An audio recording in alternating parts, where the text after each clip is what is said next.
Gelin görüşün başıma. Hazret Said bin Müseyyeb rahmetullahi aleyh Ensardan bir sahabinin şöyle dediğini rivayet ediyor.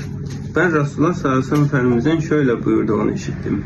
Evet, yani Efendimiz Aleyhisselatü Vesselam buyuruyor, bir kimse diyor evinden abdest alıp namaza gidiyor. Her adımını sağ ayağını kaldırdığında Allah-u Teala diyor ona bir sevap yazar. Her sol ayağını yere bastığında bir günahını siler diyor. Efendimiz Aleyhisselatü Vesselam diyor ki burada isterse diyor o kimse adımlarını küçültsün, isterse büyütsün. Yani küçülttüğü zaman adım sayısı çoğalır.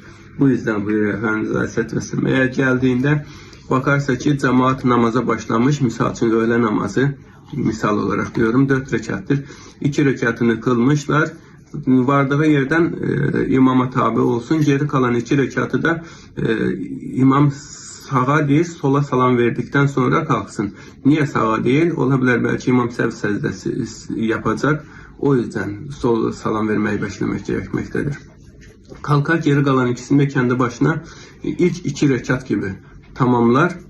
Sonra da salam verir. Bunu diye Allah-u Teala böyle yaparsa da onun günahlarını bağışlar. Eğer camiye gelir ve geldiğinde yetişmezse bakar ki salam verildi artık namaz kılındıktadır. Orada da namazını kendisi eda etsin. Yine aynı şekilde böyle yaparsa da Allah-u Teala onun günahlarını affeder. Evet. Ebu Davud'dan rivayet edilmiş hadis-i şeriftir.